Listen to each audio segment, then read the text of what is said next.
कल का homework question, find mid points of sides of triangle. नहीं, कुछ भी नया नहीं पढ़ा है अभी, है ना Vivek. Find mid points of sides of triangle if vertices of the triangle are given as this. Also find the centroid of the triangle form by the mid points of all the sides. तो एक काम करो आप, है ना, सबसे पहले ध्यान से देखना एवरीवन, बहुत ध्यान से देखना, ठीक है। हाँ सागर, मैंने देख लिया आपका कमेंट, उसकी फिफ्थ प्रॉपर्टी कोई भी नहीं है ना। मैंने आपको लिखवाया था कि इधर कुछ, हाँ फिफ्थ प्रॉपर्टी नहीं है, कुछ भी नहीं है, आप टेंशन मत लो बिल्कुल भी।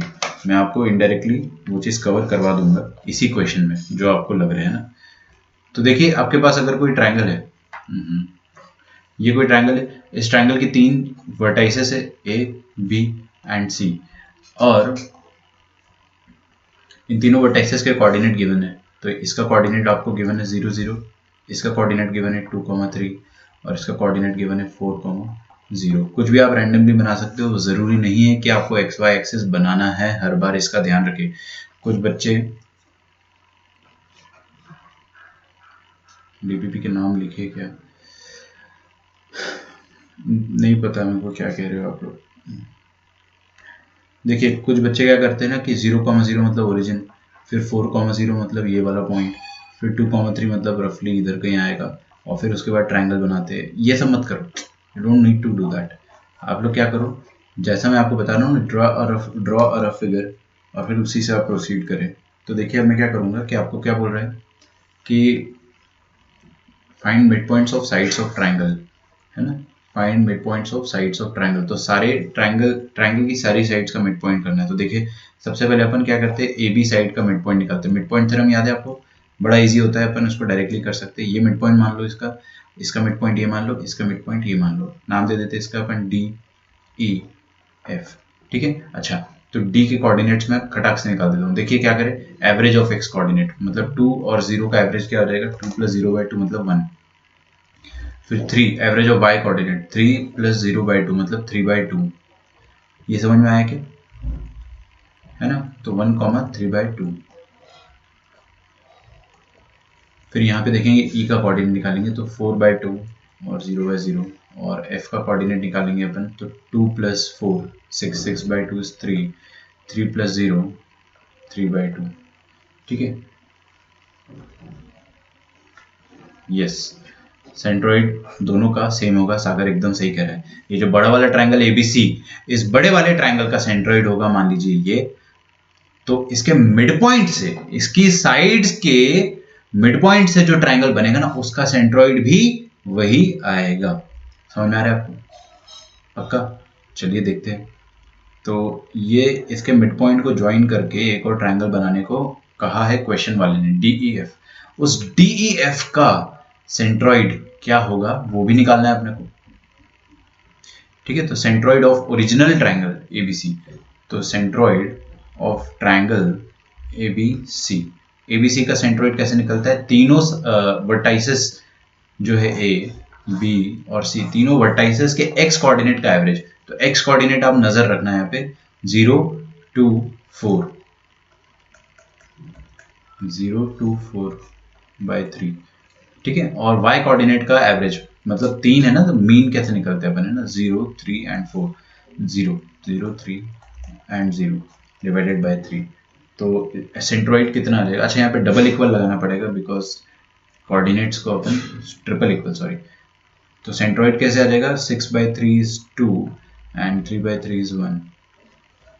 ये आ गया centroid of triangle ABC, centroid of triangle A B C.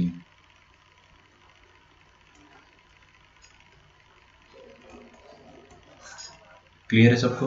अच्छा, अब मैं क्या करता हूँ कि centroid of the triangle form by the mid points, mid point से जो ट्रायंगल बन रहा है वो क्या, डीईएफ। डीईएफ के कोऑर्डिनेट पता है, बिल्कुल पता है। तो डीईएफ का सेंट्रोइड निकालते हैं। तो सेंट्रोइड ऑफ ट्रायंगल डीईएफ देखिए कैसे निकालेंगे, 1 + 2 मतलब देखिए एक्स कोऑर्डिनेट इसका 1 + 2 + 3, है ना, 1 + 2 + 3/3, है ना। और y कोऑर्डिनेट 3/2 + 0 + 3/2, तो 3/2 + 0 + 3/2, ये तीनों y कोऑर्डिनेट का मीन, है ना। दो से ज़्यादा नंबर हो जाते तो अपन उसको एवरेज नहीं, अपन उसको मीन कहने लग जाते हैं। है ना। तो यहाँ पे आ जाएगा आपके पास centroid of triangle D E F, है ना। अब मैं ट्रायंगल का कभी भी कोऑर्डिनेट लिखता हूँ किसी भी पॉइंट का, तो उसको ट्रिपल इक्वल से बताते हैं अपन, क्योंकि दो चीज़ें आएगी ना, एक्स और वाई, तो इक्विवेलेंट होता है इसका मतलब। देखते 3+2 इज 5, 5+1 इज 6, 6/3 इज 2, 2 कॉमा, और यहाँ पे देखिए 3/2 + 3/2 कितना हो जाएगा, 6/2।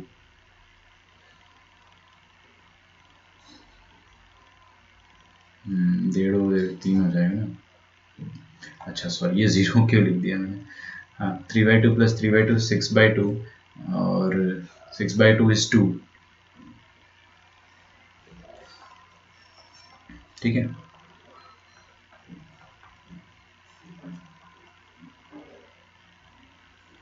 बफर कर रहा है, 1 मिनट रुक जाइए। हमने कुछ गड़बड़ किया है क्या? डेढ़ और डेढ़ कितना होता है, 3, 3/3 1। हाँ ठीक तो है, 3 और 3/3 1 आ जाएगा। तो देखिए अब अपने को समझ में आ रहा है कि ABC का सेंट्रोइड 2,1 है, और DEF का सेंट्रोइड भी क्या है, 2,1। दोनों का सेंट्रोइड सेम है। तो आपको एक चीज समझ में आ रही है,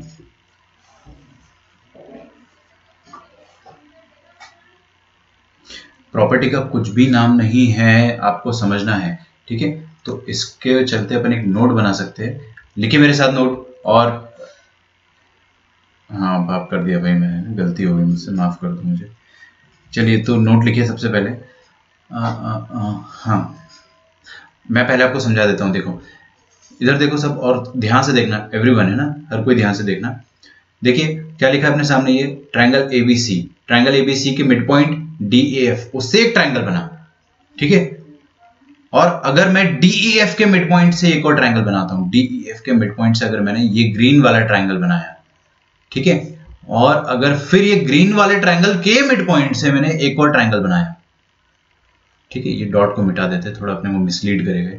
ठीक है, अब इनके मिड पॉइंट से एक और ट्रायंगल बनाया मैंने अगर, फिर मैंने ये चीज जो है endless loop, I kept on doing it, है ना। मैंने क्या इनफाइनाइट टाइम्स कर दिया ये, तो कितने ट्रायंगल बनेंगे, इनफाइनाइट। मजे की बात क्या है ना, पता है, सबका सेंट्रॉइड एक ही होगा।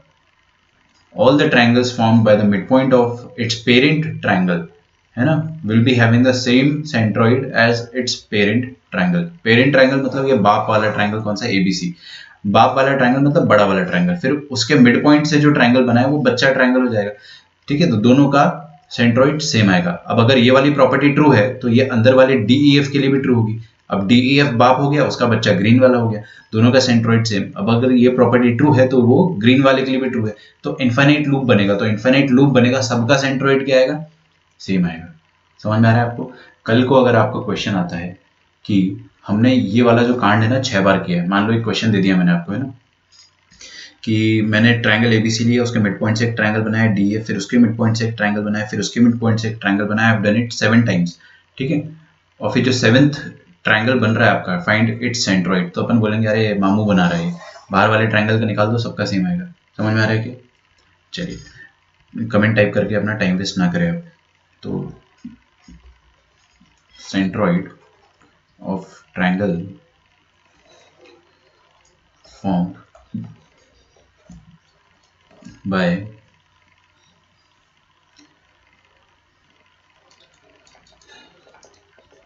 joining the midpoints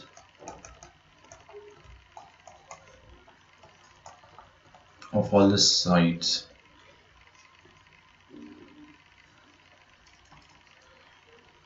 will be same as the initial triangle.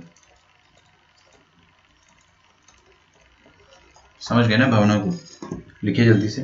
अब मैं आपकी प्रॉपर्टी, एक बार प्रॉपर्टी बोल रहा हूँ, मैं आपके कमेंट्स एक बार देख लेता हूँ भाई, क्या क्या लिख दिया आपने।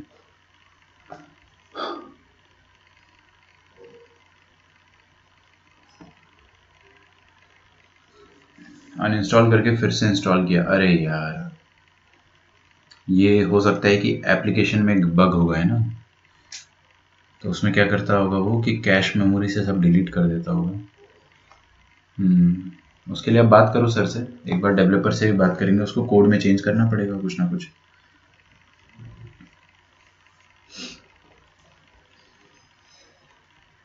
है ना। चलिए, तो ये सेंट्रोइड अपना खत्म हो गया। समझ में आ गया सबको? सेंट्रोइड से रिलेटेड कोई भी डाउट है किसी को? नहीं होनी चाहिए।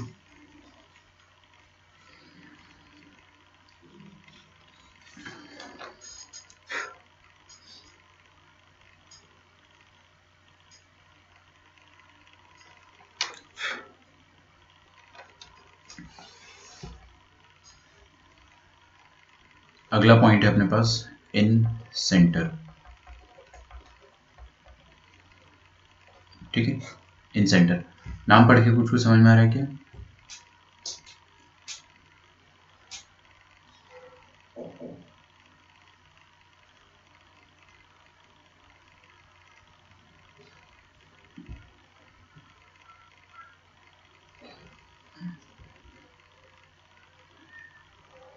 ऐप अपने आप क्लोज हो रहा है। अरे यार, ये रैम का प्रॉब्लम हो सकता है, या फिर बिकॉज सबके साथ अगर होता तो फिर मैं बोलता कि it must be a common problem, but अगर आपके साथ इंडिविजुअली हो रहा है तो फिर it must be problem of your RAM, है ना। तो सारे एप्लीकेशन बंद कर दो एक बार, चाहे तो स्टोरेज खाली कर दो, चल जाएगा आपका, है ना। चलिए, इन सेंटर। इन सेंटर मतलब क्या होता है?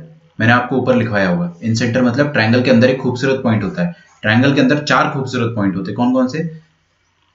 सेंट्रोइड जो अपन पढ़ चुके हैं, इन सेंटर जो भी अपन पढ़ने वाले, फिर उसके बाद जी आई, फिर उसका क्या होता है? H O. ये 3-4 पॉइंट्स होते हैं। ठीक है, ये सारे पॉइंट्स अपने को पढ़ना है अभी। अब इन सारे पॉइंट्स का कुछ ना कुछ सिग्निफिकेंस होता है। इन सेंटर का सिग्निफिकेंस क्या होता है कि it is point of intersection of angle bisector. सारे एंगल बाइसेक्टर अगर मैंने बना दिए तो सारे एक ही पॉइंट से गुजरेंगे, उस पॉइंट को अपन इन सेंटर कह देंगे। As simple is that. ठीक है, लिख दें अंग्रेजी में।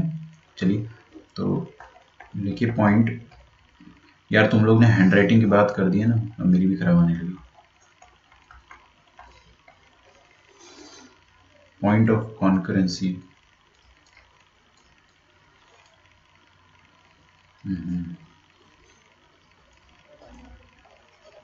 Point of concurrency of angle bisector.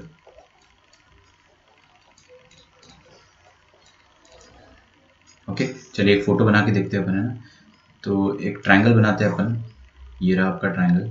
अब इस ट्रायंगल में कितने एंगल है? 3 एंगल है। कौन कौन सा एंगल है? ए बी सी।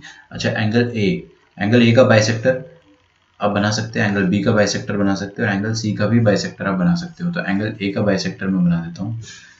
ये रहा एंगल ए का बाइसेक्टर। नो, एंगल बाइसेक्टर जरूरी नहीं है कि सामने वाली साइड को भी इक्वल पार्ट्स में डिवाइड करेगा ना, वो सिर्फ एंगल को इक्वल पार्ट्स में डिवाइड करेगा।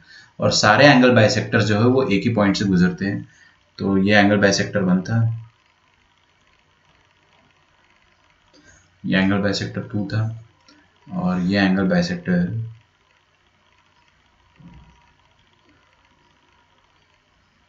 3। ठीक है, तो तीनों एंगल बाइसेक्टर एक दूसरे को इंटरसेक्ट कर रहे हैं एक पॉइंट पे, और वो जो खूबसूरत सा पॉइंट है उसको अपन क्या कहते हैं? इन सेंटर। ठीक है, इनका कुछ नाम दे देते हैं अपन। डी फॉर डमरू, E for elephant, F for fish. ठीक है, तो point of concurrency of angle bisector को अपन क्या कहते हैं? इन सेंटर। अच्छा, इन सेंटर से कुछ कुछ अपने को फील आ रही है। ठीक है, ध्यान से सुनना, कमेंट टाइप करके टाइम वेस्ट मत करना। इन सेंटर का मतलब क्या होता है कि हर ट्रायंगल के अंदर, दुनिया में कोई भी ट्रायंगल आप ले लो, take any triangle in this world, आप उसके अंदर एक सर्कल फिट कर सकते हो। फिट करने का मतलब क्या होगा ना, कि ऐसे फिट कर सकते हो कि वो सारे साइड्स को टच करे। कोई भी ट्रायंगल ले लो, कोई भी ट्रायंगल, हर ट्रायंगल के अंदर एक सर्कल फिट किया जा सकता है। ठीक है, तो उस सर्कल का जो सेंटर होता है ना, दैट इज इन सेंटर। ठीक है, उस सर्कल का जो सेंटर होता है वही तो है इन सेंटर।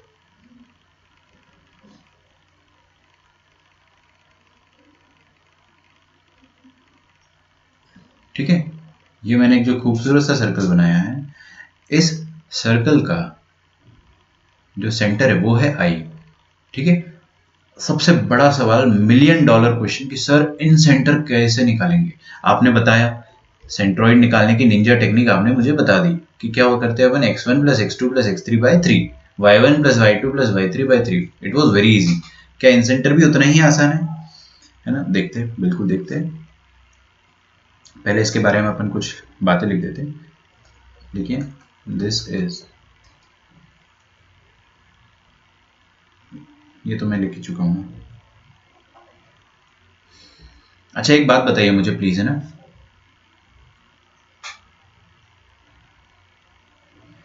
हाँ ध्यान से देखना एकदम आप. सर इक्विलेटरल ट्रायंगल का, हाँ सब कुछ सेम होता है, उस बारे में अपन आएंगे ना, लास्ट में लिखते हैं वो पॉइंट को. हाँ भाई इधर देखिए प्लीज ध्यान से, ये ट्रायंगल की ओर नजर गाड़िए और इसको ध्यान से देखिए. मैंने क्या कहा आपको कि ये सर्कल क्या कर रहा है, देखो ये सर्कल जो है वो ट्रायंगल की साइड्स को टच कर रहा है ना? क्या कर रहा है? टच कर रहा है. टच करने का मतलब क्या होता है? टेंजेंट. अच्छा अच्छा अच्छा अच्छा अच्छा, तो कक्षा 10वीं में आपने सर ये पढ़ाया था कि टेंजेंट का पॉइंट जो होगा वो पॉइंट ऑफ टेंजेंसी कहलाएगा, है ना? पॉइंट ऑफ टेंजेंसी से लेकर सेंटर तक अगर मैं ये डिस्टेंस को देखूंगा तो ये डिस्टेंस और कुछ नहीं रेडियस कहलाएगा. ये तो आपको बात समझ में आती है. और इन दोनों के बीच में एंगल 90 डिग्री होता है क्योंकि टेंजेंट और रेडियस दोनों एक दूसरे से परपेंडिकुलर होते हैं. ठीक है. अच्छा, तो सेम चीज सर तीनों साइड के साथ होगी ना? आप भेदभाव क्यों कर रहे हो? इधर भी लिख दो आपकी ये जो ऑरेंज वाला साइड है, this will also be a radius and this side AC, this side AC will be tangent to this circle. Okay, चलिए सर. और टेंजेंट और रेडियस के बीच में 90 डिग्री है, ये तो अपने मामा जी भी जानते हैं, है ना? अच्छा, क्या पता सच में जानते हो, है ना? और ये वाली जो साइड है ये भी तो रेडियस होगा, समझ में आ रहा है? तो ये भी 90 डिग्री होगा. अच्छा देखिए, ये रेडियस, ये रेडियस, ये रेडियस, तीनों radius.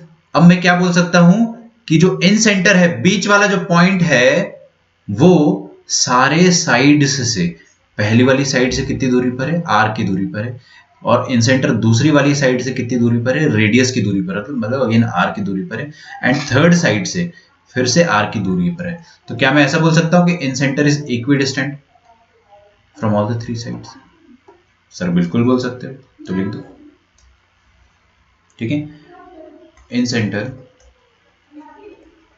Is equidistant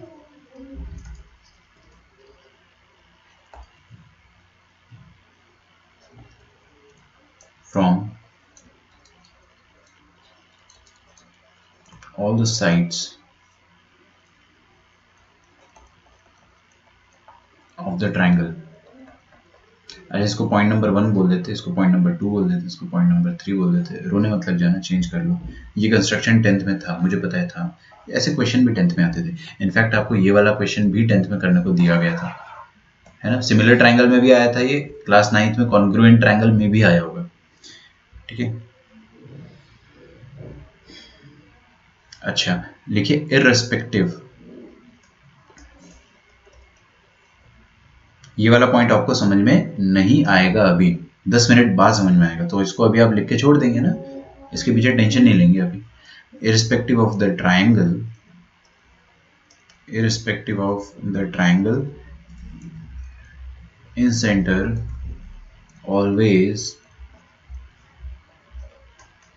lies in the interior of the triangle. ठीक है, बस यही 3 बातें हैं. अब काम की बातें अपन करेंगे.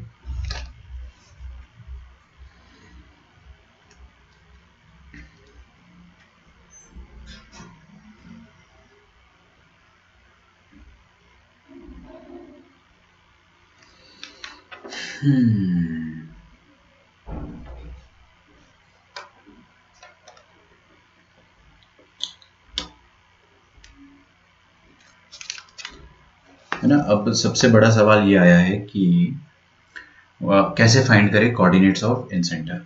तो इन सेंटर को रिप्रेजेंट कैसे करते हैं? आई से, है ना? तो लिखिए कोऑर्डिनेट्स ऑफ इन सेंटर कैसे निकाला जाए, है ना? तो इन सेंटर का कोऑर्डिनेट कैसे निकालते हैं अपन, वो मैं आपको डायरेक्टली फॉर्मूला लिख के बता देता हूँ. अगर आपको प्रूफ चाहिए होगा तो आप मुझसे बोल सकते हो, मैं आपको प्रूफ करके भी बता दूंगा, बट आई वुड सजेस्ट कि अभी अपन प्रूफ ना करें, मैं एक साथ इसका प्रूफ दे दूंगा आपको, है ना। पहले आप फॉर्मूले पे फोकस करो, कोऑर्डिनेट्स ऑफ इन सेंटर। अच्छा, थोड़ा सा और कुछ लिखना पड़ेगा मुझे, है ना।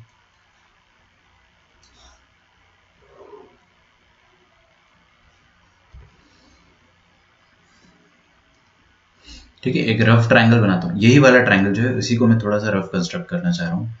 ठीक है, इसमें अपन ने क्या ज़्यादा चित्रकारी कर दी है ना, नीचे बहुत सारे कलर्स डाल दिए, तो I just want it to be like this. तो इसका कोऑर्डिनेट अपन x1 y1 बोल देते हैं, b का कोऑर्डिनेट x2 y2 बोल देते हैं, और c का कोऑर्डिनेट x3 y3 कह देते हैं। समझ में आ रहा है क्या? अच्छा अच्छा अच्छा, मान लीजिए कि ये पॉइंट है इन सेंटर, इन सेंटर को अपन क्या कहते हैं, आई। आई का कोऑर्डिनेट कैसे निकालेंगे वो मैं आपको समझा रहा हूँ। ठीक है, अच्छा, ये इन सेंटर का कोऑर्डिनेट निकालने के लिए अपने को तीनों साइड्स की लेंथ पता होनी चाहिए। क्या पता होनी चाहिए? तीनों साइड की लेंथ पता होनी चाहिए। तो मतलब साइड 1, फिर साइड 2 और साइड 3, तीनों की लेंथ पता होनी चाहिए। तो लेट अस से कि ये जो कैपिटल ए वाला वर्टेक्स है, इसके सामने वाली जो साइड है उसकी लेंथ क्या है, स्मॉल ए। ठीक है, बी के सामने वाली जो साइड है उसकी लेंथ क्या है, बी, और सी के सामने वाली साइड की लेंथ है सी, है ना। This is length, small a small b small c is length. क्या है? लेंथ किसकी? साइड की। तो ये साइड की लंबाई लिखी हुई है आपके सामने ए बी सी, ए के सामने ए, बी के सामने बी, सी के सामने सी। ठीक है, अच्छा, तो आप अभी इन सेंटर का कोऑर्डिनेट जो है वो डायरेक्टली कह सकते हो। कैसे कहेंगे देखिए, ए, थोड़ा नीचे लिख देता हूँ मैं, यहाँ नीचे लिख देता हूँ, बस आप लोग समझ जाना। देखिए ध्यान से, a x1 plus b x2 plus c x3 upon a plus b plus c, ये हो गया इसका x कोऑर्डिनेट। ठीक है, y कोऑर्डिनेट क्या होगा? y कोऑर्डिनेट तो कोई भी बता देगा, कोई भी बता देगा, ऑटो रिक्शा वाले भी बता देंगे अगर उसको x कोऑर्डिनेट दिख गया तो। x में क्या कर दो, y रिप्लेस कर दो, तो a y one plus a y two plus a y, क्या कर रहे हो दोस्तों, b y two plus c y three divided by a plus b plus c, है ना।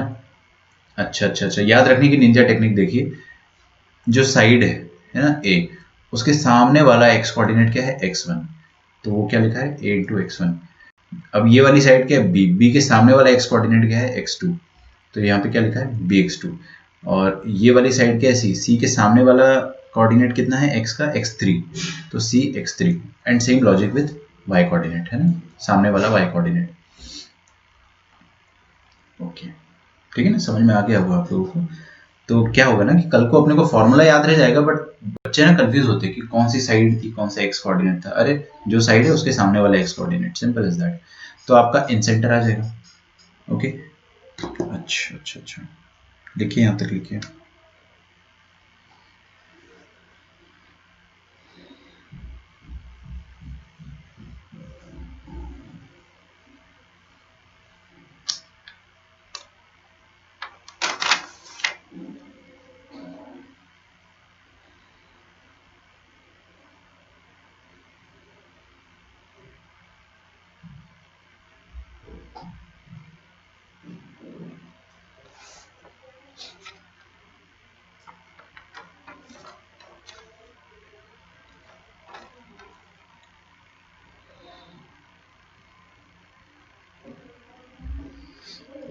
लिख लिया?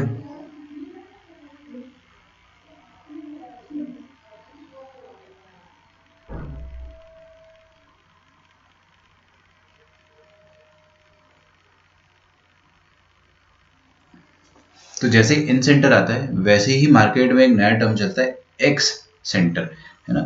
ये कुछ नया पॉइंट नहीं है, ये इन सेंटर के जैसा ही पॉइंट है। मैं उसके बारे में भी आपको कुछ बताऊंगा अभी, आप लोगों ने अगर ये लिख लिया हो तो। ठीक है,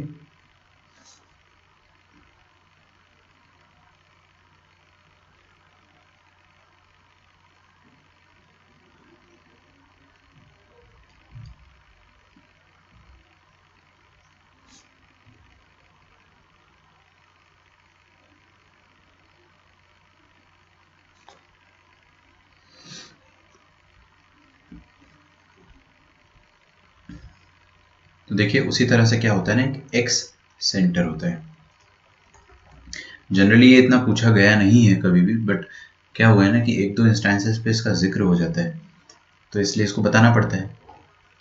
ठीक है, तो मैं एक्स सेंटर के बारे में पहले आपको समझाता हूँ कि होता क्या है।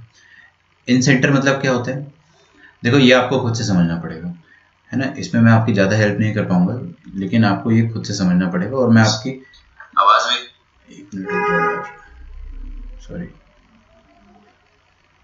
हाँ देखिए सर, इन सेंटर वापस समझाओ ना, मैं डिस्कनेक्ट हो गया था, अरे यार।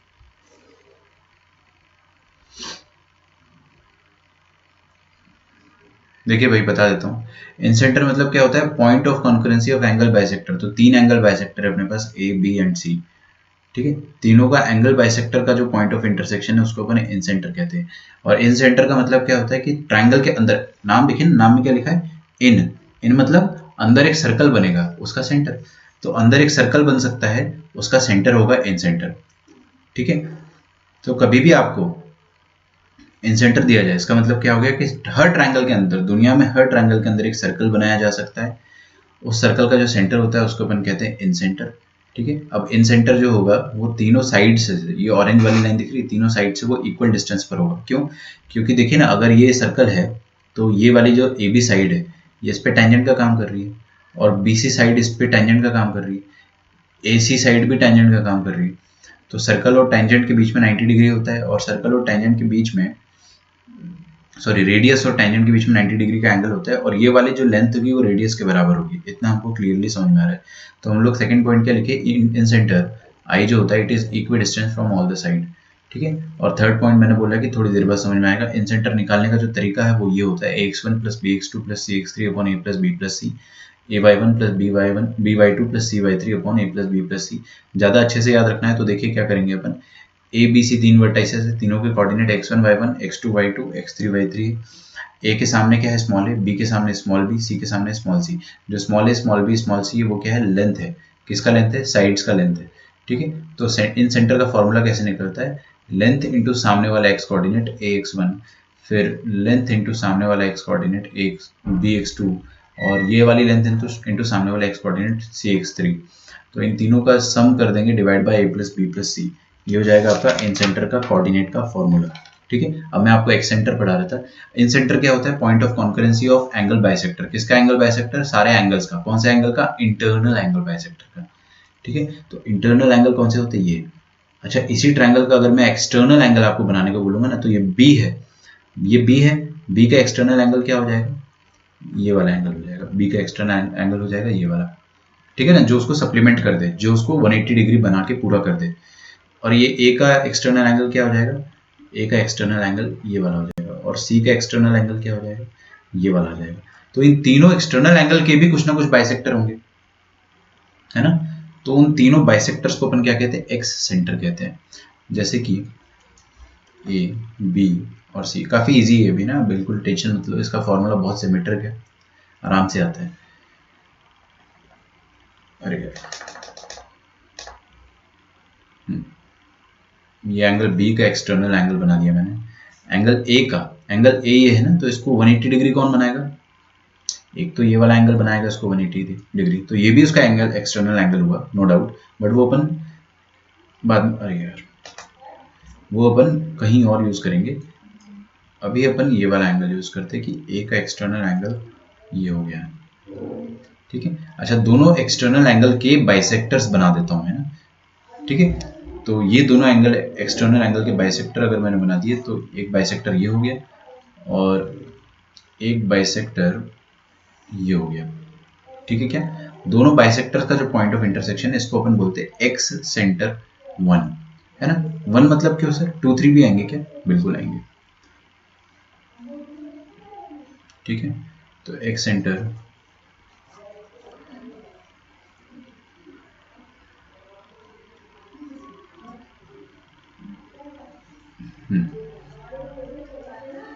ओके, एक्स सेंटर वन हो गया आई वन, ये वाला मतलब। अभी दूसरे वाले जो आपके पास एंगल्स है, एक मिनट ओके।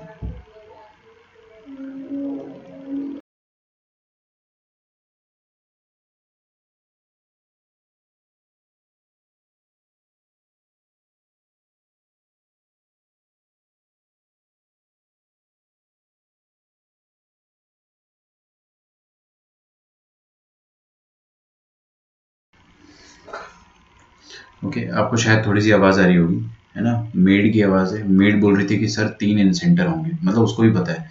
तो देखिए, एक इंसेंटर तो मैंने बना दिया I1, एक और मतलब एक्स सेंटर 3 होंगे ना, तो एक I1 हो गया, मतलब कौन सा, ये बी का एक्सटर्नल, एक एक्सटर्नल, ये दोनों मिलके क्या देंगे आपको, I1।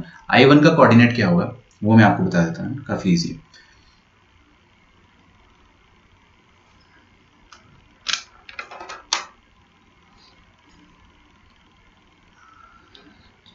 एक काम करते हैं ना, इसको अपन I3 बोलते हैं, ठीक है। बिल्कुल रोना मत, बिल्कुल नहीं रोना, बहुत मारूंगा, 2 मिनट रुक जाइए।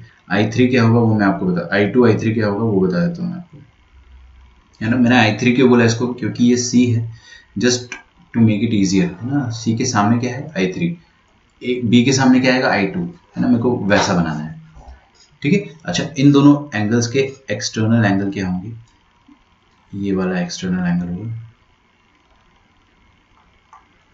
है ना। तो ये हो गया आपका इन दोनों का इंटरसेक्शन, दूसरा एक्स सेंटर, ठीक है। इसको आई क्या बोलेंगे, बी के सामने ना, तो इसको अपन I2 कह देते हैं। फॉर्मूला काफ़ी इजी हो जाता है फिर, है ना। और तीसरा वाला एक्स सेंटर जो हो जाएगा, दैट विल बी, बहुत दिन से ब्लू यूज़ नहीं कर रहे हैं, चलिए।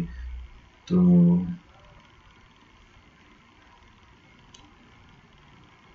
ध्यान से देखिएगा ना, आपको बिल्कुल भी ड्रॉ करने की ज़रूरत नहीं है, बस मैं आपको यही बता, मतलब ड्रॉ करो, बट आपको एग्जाम में कभी भी ऐसा क्वेश्चन नहीं आएगा कि ड्रॉ करवाने को बोलेगा। बेसिकली इसका एंगल बाइसेक्टर,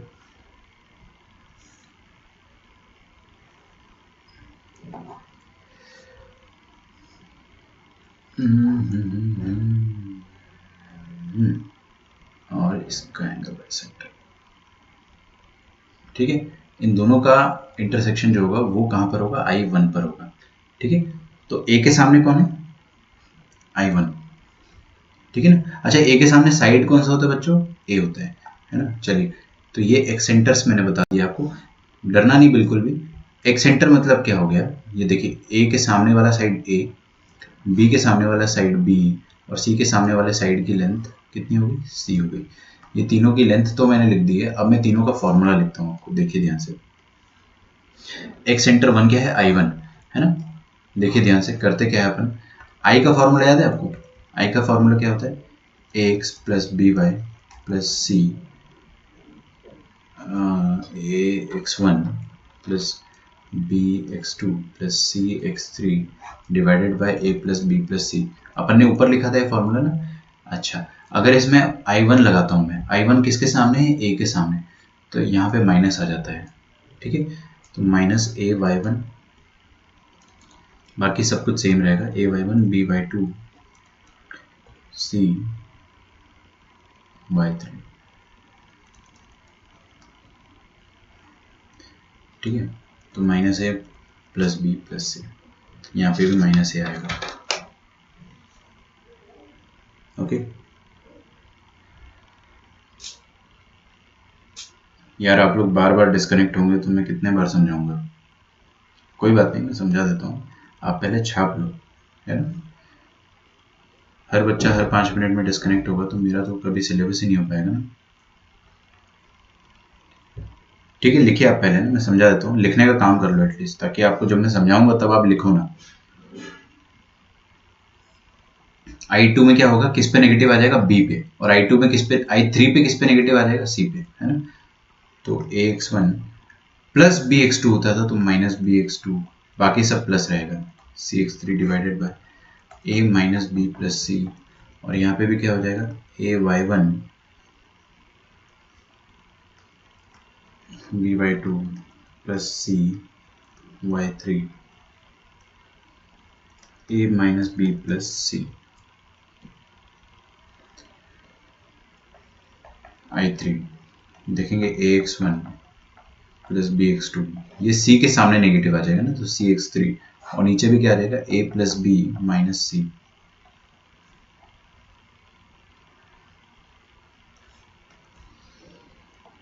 AY1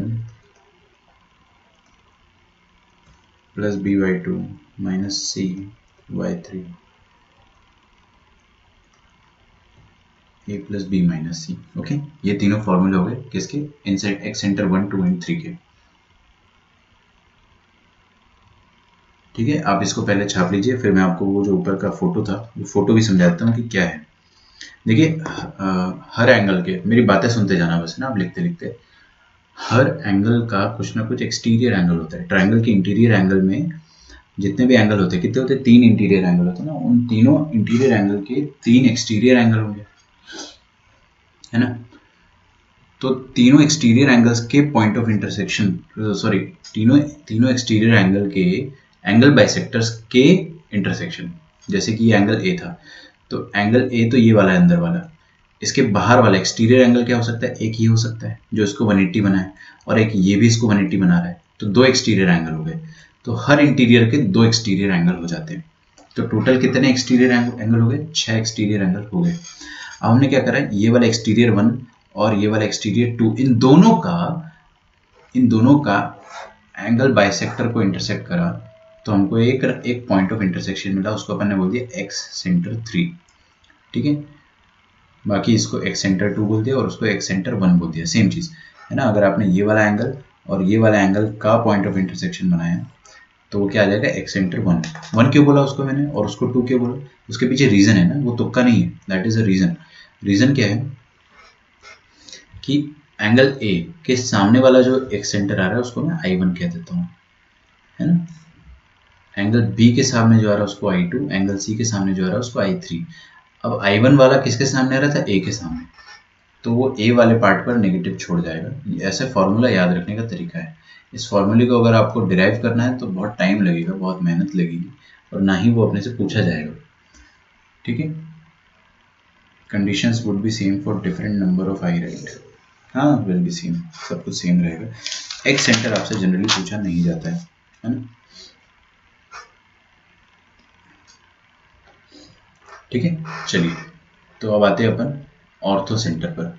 ये वाइट वाला अपना असली ट्रायंगल था और बाकी क्या थे, उसके बाइसेक्टर्स थे।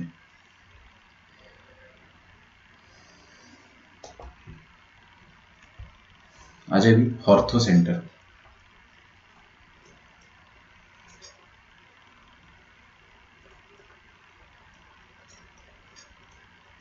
ठीक है, इसको अपन ऑर्थो सेंटर बोलते हैं, बट मैं ऑर्थो सेंटर बोलता हूँ।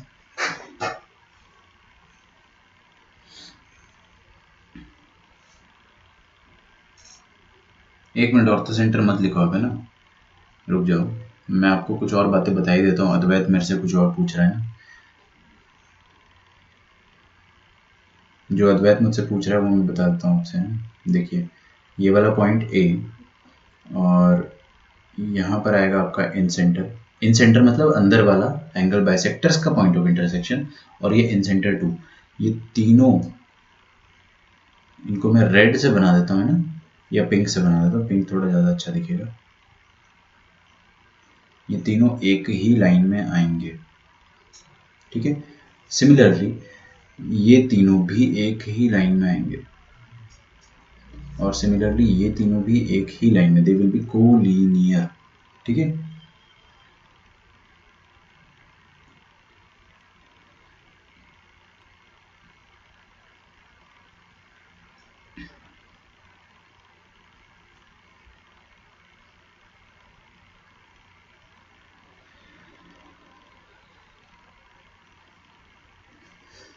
ऐसे तो बताने को मैं इसमें और भी एक चीज़ बता सकता हूँ कि जो एक्स सेंटर है उसको सेंटर मान के अपन एक सर्कल बना सकते हैं हमेशा।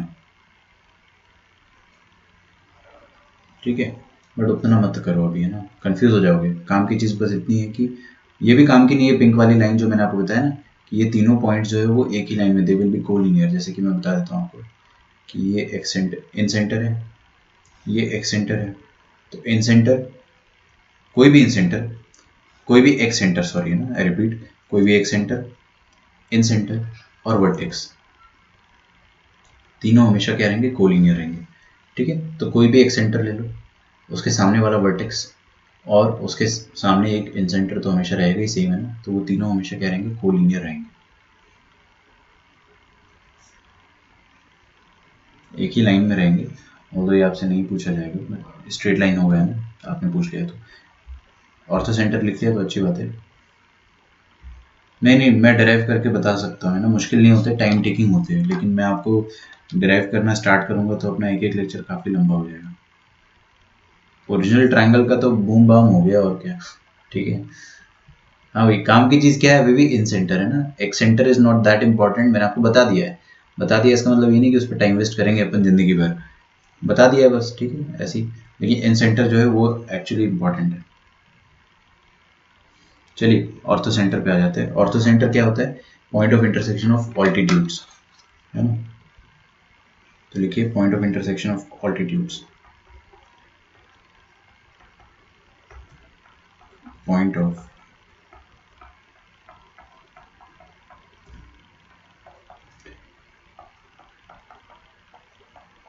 Intersection of altitudes. ऑल्टीट्यूड समझते हो ना आप लोग? डिनोटेड बाय एच, ये तो अपने को पता ही है। अब एक काम की बात है ना? लिखिए सेकंड पॉइंट। सेकंड पॉइंट में क्या है कि इन एक्यूट एंगल ट्रायंगल, अगर आपका ट्रायंगल एक्यूट एंगल है, मतलब सारे एंगल अगर एक्यूट है, in acute angle triangle ortho centre lies in the interior of the triangle।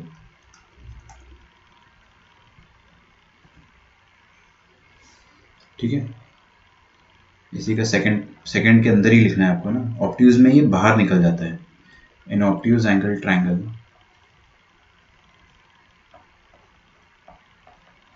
H lies in the exterior of the triangle। और राइट एंगल ट्रायंगल में ना कुछ अद्भुत हो जाता है। अब ये बात चलो मैं आपको लिखवाने से पहले बता देता हूँ कि ये बात हजम नहीं होती है ना, कि सर ये कैसा पॉइंट है जो ट्रायंगल के बाहर निकल गया। मतलब आपने क्या देखा था कि इन सेंटर अंदर होता है, उसके पहले आपने देखा था सेंट्रॉइड भी अंदर होता है ना। इन सेंटर भी अंदर होता है, सेंट्रॉइड भी अंदर होता है, तो ये ऑर्थो सेंटर तो बाहर निकल जा रहा है। नहीं नहीं, हमेशा बाहर नहीं निकलेगा। अगर आपका ट्रायंगल ऑब्ट्यूज एंगल ट्रायंगल है तो वो बाहर निकल जाएगा, एक्यूट में अंदर रहेगा। और राइट एंगल ट्रायंगल में क्या होता है, जो ऑर्थो सेंटर होता है that is the vertex where right angle is formed। Ortho center is the vertex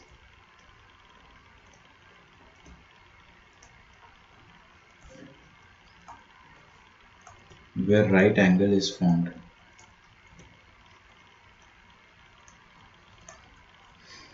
ठीक है, तो सर इसका फोटो बना के बता दो थोड़ा सा। चलिए इसका फोटो देख लेते हैं अपन।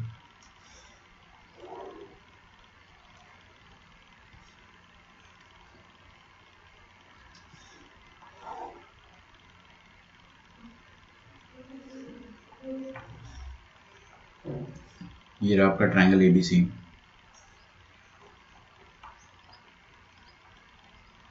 इसके पॉइंट्स बोल देता हूँ मैं, x1 y1 x2 y2 x3 y3, है ना। अब ऑल्टीट्यूड्स बनाना है अपने को।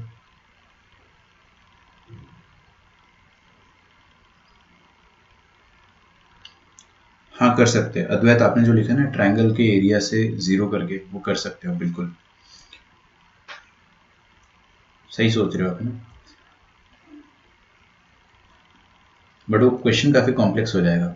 ठीक है, आने को आ भी सकता है कभी, अच्छी बात है आप इतना सोच रहे हो। ये हो गया आपका ऑल्टीट्यूड नंबर 1, मतलब हाइट। ये वाली हो गई हाइट नंबर 2।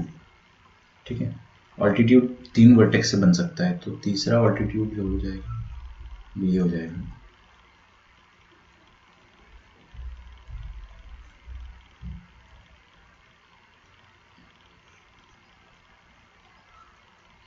है ना। अच्छा, तीनों ऑल्टीट्यूड्स का कुछ नाम रख देते हैं अपन, डी ई एफ, तीनों के मतलब फुट का अपन कुछ नाम रख देते हैं। अच्छा, ये तीनों जो है ना कुछ एक खूबसूरत पॉइंट पर मिल रहे हैं। इन तीनों का मिलन जो हो रहा है वो एक बहुत ही प्यारे से पॉइंट पर हो रहा है, उस पॉइंट को अपन येलो डॉट से बना देते हैं, and that point is point of intersection of all the altitudes. सारे ऑल्टीट्यूड्स का पॉइंट ऑफ इंटरसेक्शन क्या कहलाएगा? Ortho centre. ठीक है। अच्छा, सबसे बड़ा क्वेश्चन ये है कि सर ऑर्थो सेंटर का कोऑर्डिनेट कैसे निकाला जाए? ठीक है, ऑर्थो सेंटर के कोऑर्डिनेट्स कैसे निकाले जाए? मेरा आंसर है कि अपन उसको किसी फॉर्मूले से नहीं निकालेंगे। We will use the concept of equation of lines, जो कि अपन बाद में पढ़ेंगे, आज से कम 5-6 दिन बाद। तब मैं आपको बताऊंगा, मतलब ये पर्टिकुलर चीज अपन 5-6 दिन बाद पढ़ेंगे, तब मैं आपको बताऊंगा कि क्या करना है आपको, कि ये एडी वाली लाइन जो है इसकी इक्वेशन लिखना मैं आपको सिखा दूंगा।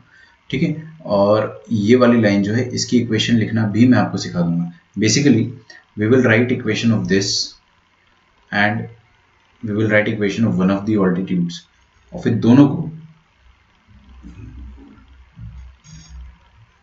को रुक जाओ एक मिनट, मैं आपको जो कहना चाह रहा हूँ वो कुछ और है। हम लोग क्या करेंगे, ऑल्टीट्यूड 1 की इक्वेशन लिख देंगे, ऑल्टीट्यूड 2 की इक्वेशन लिख देंगे, दोनों को सॉल्व कर देंगे तो आपके पास उनका पॉइंट ऑफ इंटरसेक्शन आ जाएगा। ठीक है, लेकिन ये अपने को अभी आता नहीं है, ये अपने को आज से कम 3-4 दिन तो लग ही जाएंगे, इफ नॉट मोर। 3-4 दिन तो डेफिनेटली लग जाएंगे अगर अपन थोड़ा फास्ट भी पढ़ते हैं तो क्या करना है, दो ऑल्टीट्यूड्स का लाइन का इक्वेशन, दो ऑल्टीट्यूड्स की लाइन की इक्वेशन निकालना है और उन दोनों को सॉल्व करना है। इक्वेशन को सॉल्व करना तो अपन ने कक्षा 9वीं में सीख लिया था, है ना, एलिमिनेशन मेथड, सब्स्टिट्यूशन मेथड या फिर क्रॉस मल्टीप्लिकेशन मेथड, कोई भी एक यूज करके आप दो equation in linear two equation in two linear variables को आप सॉल्व कर सकते हो। बट इक्वेशन कैसे लिखना है वो अपन अभी सीखेंगे कुछ दिनों बाद। ठीक है, चलिए। लेकिन एक और फॉर्मूला होता है ऑर्थो सेंटर को निकालने का, वो फॉर्मूला मैं लिखवा देता हूँ आपको, है ना। उस फॉर्मूले में क्या होता है कि आपको तीनों एंगल्स पता होने चाहिए। मान लो आपको angle A, angle B, angle C पता है, मान लो पता है, और तीनों कोऑर्डिनेट्स पता होने चाहिए, x1 y1, x2 y2, x3 y3। तो आप क्या कर सकते हो, जो x कोऑर्डिनेट है वो ऐसा दिखेगा, सिग्मा x1 tan 1, है ना, अपॉन सिग्मा tan 1 नहीं सॉरी tan है, सिग्मा tan है। ठीक है, कोई अगर पढ़ सकता है इस चीज को, सिग्मा तो अपन पूरी रिसर्च कर चुके हैं सिग्मा पे, है ना, सिग्मा y1 tan है अपॉन सिग्मा tan है।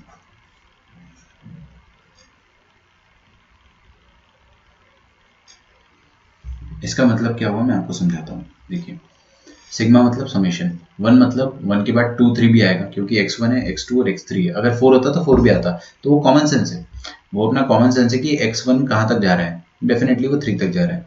तो x1 tan a, x2 tan b, x3 tan c का सिग्मा मतलब समेशन, तीनों का समेशन करना। तो x1 tan a plus x2 tan b plus x3 tan c upon tan a plus tan b plus tan c, same goes with this particular thing. तो अगर आपको तीनों एंगल गिवन है और तीनों कोऑर्डिनेट्स गिवन है तो क्यों ना हम ये फॉर्मूला लगा के डायरेक्ट आंसर ले आए, है ना। Ortho centre is very easy, यहाँ पे दिमाग लगाने की जरूरत नहीं पड़ती है। अगला पॉइंट है अपने पास सरकम सेंटर। ठीक है, सरकम सेंटर को अपन किससे रिप्रेजेंट करते हैं, ओ से, इसलिए मैं इसको सरकम सेंट्रो बोलता हूँ। ठीक है, ताकि गरीब आदमी याद रख पाए।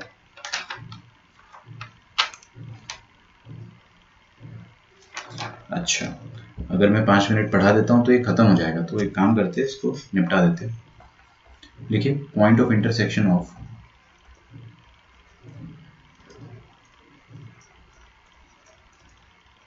मैं इसको रटने का जो ट्रिक्स है वो आपको कल बताऊंगा। परपेंडिकुलर बाइसेक्टर्स जो याद रखना है आपको, जैसे आपको मैंने एकदम सडनली पूछ लिया, क्या करें ना, मैंने एक गन निकाली, वो आपके सिर पे रखा मैंने, और मैंने बोला बताओ बताओ जल्दी से सरकम सेंटर किसका पॉइंट ऑफ इंटरसेक्शन है ना, तो आप क्या बोलोगे, परपेंडिकुलर बाइसेक्टर, अगर याद है तो। और अगर मैंने आपको बोला कि चल ये बता कि इन सेंटर किसका पॉइंट ऑफ इंटरसेक्शन, आप घबरा जाओगे। तो घबराहट जो है उसको दूर करने के लिए अपन जो है ट्रिक्स कल देखेंगे। ऑब्ट्यूज एंगल ट्रायंगल का फंडा मैं आपको बता रहा हूँ। ऑब्ट्यूज का अरे सिंपल है, कुछ नहीं है। अगर आपका ट्रायंगल ऑब्ट्यूज एंगल ट्रायंगल है ना, तो देखिए काफी इजी है। ये रफ में देख लो आप, है ना, ये रहा आपका ऑब्ट्यूज एंगल ट्रायंगल। तीनों अल्टीट्यूड बना लोगे आप, बना लोगे ना, मैं एक करके बता देता हूँ आपको। देखिए, ये रहा आपके पास ऑल्टीट्यूड नंबर 1 मतलब एक परपेंडिकुलर, फिर यहाँ से परपेंडिकुलर ड्रॉप करना है इसके सामने वाली साइड में, तो सामने वाली साइड को अपने को एक्सटेंड करना पड़ेगा ऑल्टीट्यूड बनाने के लिए, ऑब्ट्यूज एंगल ट्रायंगल में एक्सटेंड करना पड़ता है। तो ये रहा आपका दूसरा ऑल्टीट्यूड। और तीसरा ऑल्टीट्यूड क्या आ जाएगा कि इस वाली वर्टेक्स से, अब अपने एक वर्टेक्स यूज कर लिया, दूसरा यूज कर लिया, अब तीसरे वर्टेक्स से सामने आपको ऑल्टीट्यूड बनाना है। सामने वाली साइड कौन सी, ये वाली साइड। तो 90 डिग्री आप इस पर आप 90 डिग्री तो बना नहीं सकते ऐसे, इसको भी आपको एक्स्ट्रापोलेट करना होगा। तो इसको अपन ने एक्स्ट्रापोलेट करा और इस वर्टेक्स से इस पर परपेंडिकुलर बनाए। इन तीनों परपेंडिकुलर को आप इस तरह से एक्सटेंड करोगे, तीनों का पॉइंट ऑफ इंटरसेक्शन अपने को मिल जाए, मिलेगा ना, जरूर मिलेगा। ये देखिए तीनों का पॉइंट ऑफ इंटरसेक्शन आपको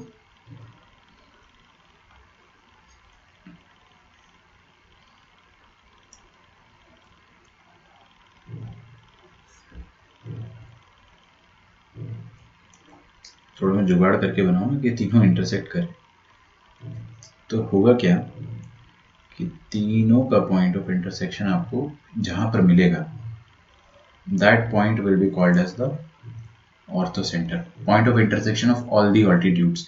तो ऑल्टीट्यूड ऑब्ट्यूज एंगल ट्रायंगल में बाहर बनते हैं दो ऑल्टीट्यूड्स, ठीक है, तो दोनों का इंटरसेक्शन भी बाहर आ जाता है। तो ऑब्ट्यूज एंगल ट्रायंगल में जो एच होता है ना, वो बाहर आ जाता है ट्रायंगल के। यही मैं आपको सिखाना चाह रहा था, है ना। हालांकि ये चीज़ ऐसे आपको नहीं भी बताता ना मैं, तो आपको क्वेश्चन के थ्रू समझ में आ जाता, लेकिन आपको फिलहाल क्या ध्यान रखना है,